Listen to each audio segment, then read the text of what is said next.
Hello friends, welcome to our own channel daily stock. तो आज हम आपको भाटिया पे शेयर एनालिसिस बताने वाले हैं और साथ ही में आपको ये भी बताएंगे कि आपको इस शेयर में निवेश करना चाहिए या नहीं करना चाहिए। आगे बढ़ने से पहले अगर आपने हमारे चैनल को सब्सक्राइब नहीं किया हो तो आप हमारे चैनल को सब्सक्राइब ज़रूर कर दीजिएगा, साथ ही में हिट द बेल आइकन।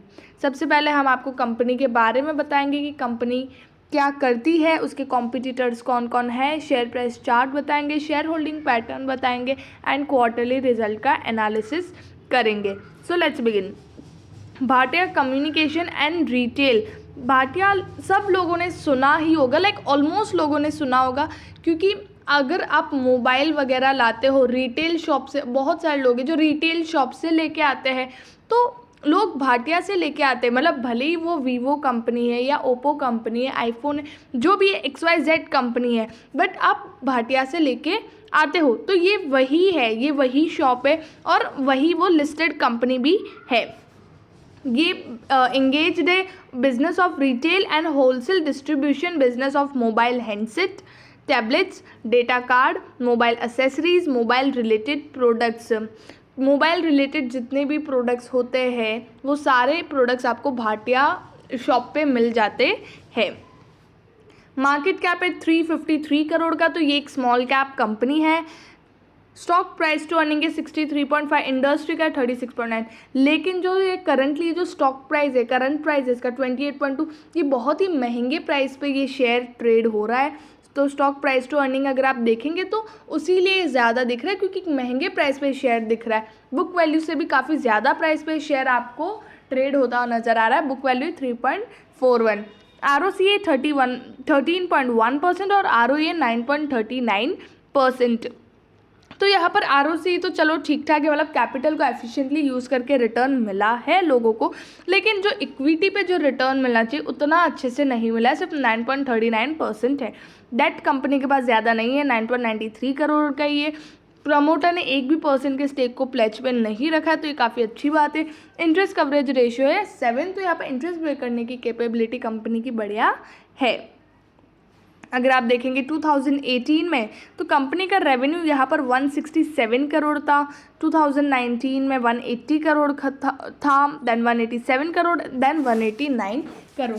तो यहाँ पर हर साल कंपनी का जो रेवेन्यू है वो बढ़ रहा है, तो ये काफ़ी अच्छी बात है।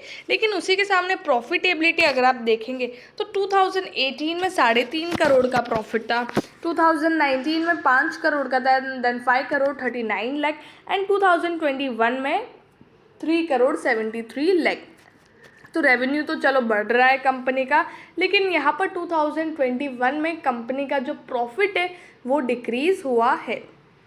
इसके पास्ट ईयर्स में भी company like growth wise company अच्छे से परफॉर्म कर रही है, लेकिन यहाँ पर कंपनी का जो प्रॉफिट है वो क्यों डिक्रीज़ हुआ है वो मैं आपको अब बताऊँगी। जैसे कि अगर आप देखेंगे तो यहाँ पर हर क्वार्टर में ऑपरेटिंग प्रॉफिट अगर आप देखेंगे तो हर क्वार्टर में कंपनी ने यहाँ पर लॉस किया है।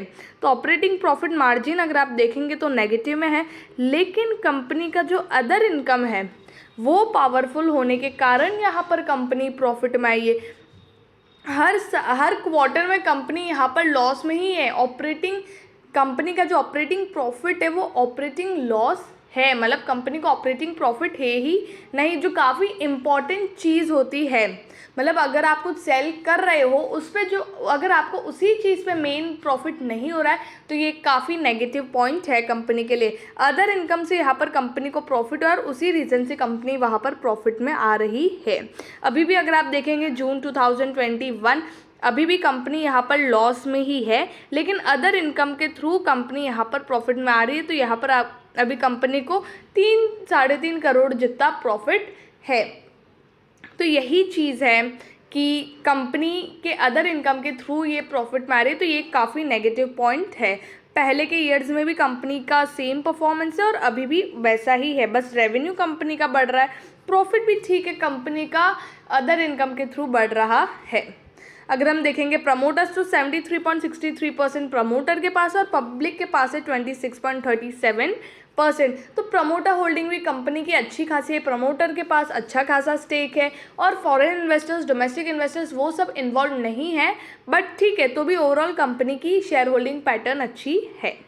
अगर हम देखेंगे भाटिया कम्युनिकेशन के पीयर कॉम्पिटिटर्स, तो यहाँ पर अदानी एंटरप्राइज है, रेडिंगटन इंडिया है, एजिस लॉजिस्टिक्स है, एमएमटीसी है, रेन इंडस्ट्री है, ऑप्टिमस इंफ्रा है, कार्टरेट टेक है और भाटिया कम्युनिकेशन। ये ट्रेडिंग पर्सपेक्टिव से बताया है, तो यहाँ पर हम इन्हें कंपेयर नहीं कर सकते क्योंकि सबका एक अलग अलग फील्ड है। तो उस हिसाब से अगर हम देखें तो यहाँ पर हम इसको कंपेयर नहीं कर सकते हैं। 5 ईयर हाई है कंपनी का 37.70 और करंटली 28.20 पर ट्रेड कर रहा है। फ्राइडे को 9.94% अप था ये शेयर। तो आप खुद देख सकते हैं शेयर किस तरह से भागा है और अभी नीचे आने की थोड़ी ट्राई कर रहा है। फ्राइडे को तो चलो भागा है, लेकिन ये शेयर गिर सकता है।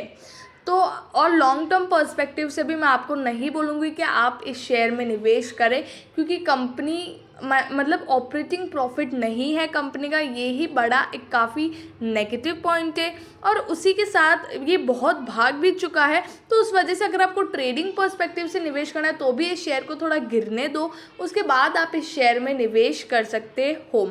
और लॉन्ग टर्म पर्सपेक्टिव से भी, उससे लॉन्ग टर्म पर्सपेक्टिव से तो मैं नहीं बोलूँगी कि आप इस शेयर में निवेश करो।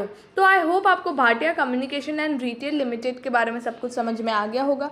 अगर आपको वीडियो अच्छा लगा हो तो please like and share and subscribe our channel. Thank you.